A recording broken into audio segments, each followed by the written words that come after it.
Hi, welcome back to Science 1206, the Chemical Reactions Unit. I'm Miss Ledwell, and in this lesson, we'll talk about compounds and chemical formulas. Let's begin.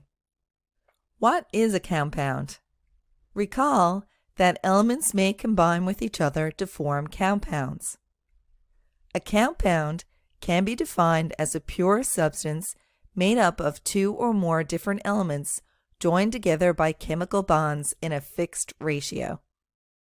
Chemical bonds are the attractive forces which bind atoms together to form compounds.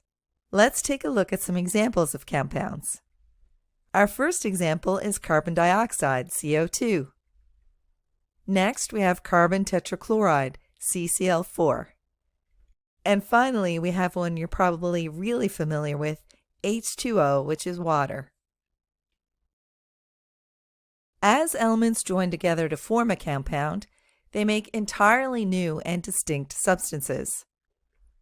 Water, for example, has a chemical formula H2O and is made from the combination of two hydrogen atoms and one oxygen atom. Water has very different physical and chemical properties than the elements hydrogen and oxygen, which make up water. Let's take a closer look at this. So for each property, we have state at room temperature, boiling point, freezing point, and flammability. We'll look at it for water, hydrogen, and oxygen and compare them. Let's start with the state at room temperature. At room temperature, water is a liquid, while hydrogen is a gas, and oxygen is also a gas. At room temperature, the boiling point of water is 100 degrees Celsius. The boiling point of hydrogen is minus 253 degrees Celsius, and the boiling point of oxygen is minus 183 degrees Celsius. Quite a difference. Now the freezing point of water is 0 degrees Celsius, while the freezing point of hydrogen gas is minus 259 degrees Celsius, and the freezing point of oxygen is minus 218 degrees Celsius. Again, quite a difference. And last, we'll look at the flammability. Water is not flammable. We use water to put out fires. Hydrogen gas, on the other hand, is very flammable, and oxygen gas is necessary for combustion. This means that oxygen gas makes fires burn more rapidly. Before we move on, which of these properties are physical and which ones are chemical? If you said the state at room temperature, the boiling point and the freezing point are physical, and flammability is chemical, you are right. Let's examine compounds in more depth. If we change the formula H2O by adding another oxygen atom, it results in an entirely different compound, H2O2, which is commonly known as hydrogen peroxide. Hydrogen peroxide is a potent bleaching agent and antiseptic, and unlike water, would be very dangerous to drink. The two compounds have distinct chemical structures, and therefore they have very different physical and chemical properties. So even though they're made up of the same elements, the ratio of the elements is different, which changes their physical and chemical properties. Now we'll look at chemical formulas. What is a chemical formula?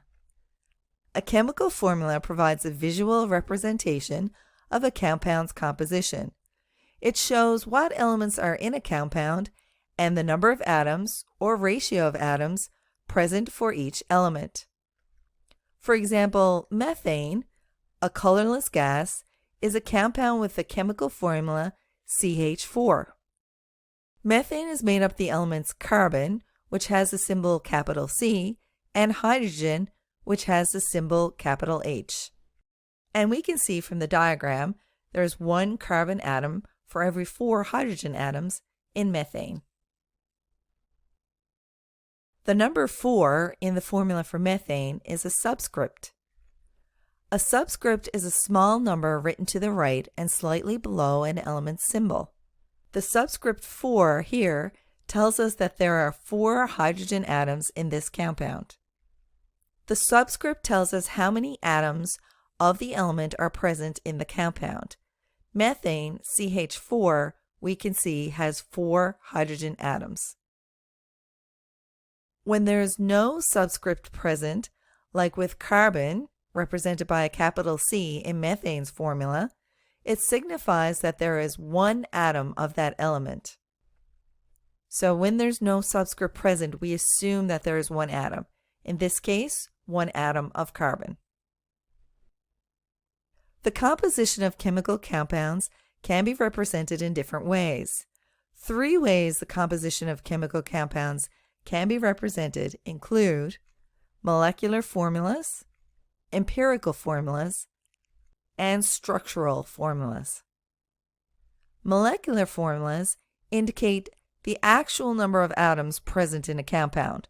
Recall, for example, that the molecular formula of hydrogen peroxide was H2O2. It contains 2 hydrogen atoms and 2 oxygen atoms.